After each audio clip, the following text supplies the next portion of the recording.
We're not prepared. States brace for Trump's plans to dismantle the education department.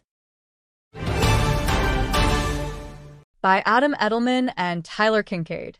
President Donald Trump has set his sights on abolishing the U.S. Education Department and has said he'd prefer to put education policy in the hands of the states.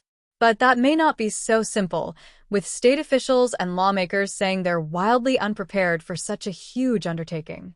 NBC News reported this month that the White House is preparing an executive order to eliminate the agency, though the details of how that would work remain unclear.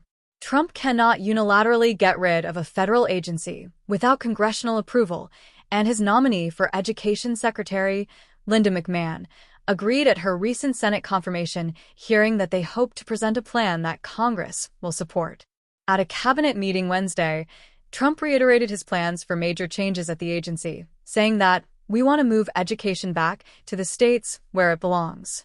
Conservatives have for decades circulated an array of ideas on how to abolish or diminish the cabinet-level agency, plans that include transferring key responsibilities within the department to other federal offices, as well as moving funds and oversight to the states.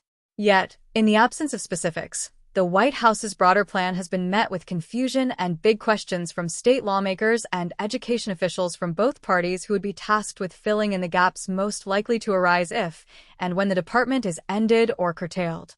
While some state lawmakers are quietly attempting to develop modest contingency plans, most say they have no choice but to wait for the details to emerge and then scramble to make sure their states can absorb whatever additional responsibilities come their way. "There's no solid federal plan, so we don't even know what to plan for," said Connecticut State Representative Miriam Kahn, a Democrat and a former teacher and local Board of Education member. "If there's just an implementation of something, all of a sudden, there's no way any state can plan that quickly. There would be huge burdens on states to try to figure out something within a very small time frame."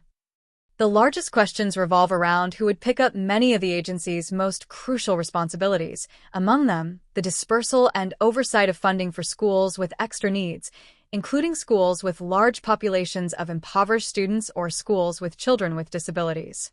Another major question is how state governments would fill in huge funding gaps for other critical programs the federal agency manages, and whether they're remotely prepared to jump in if the department is dismantled.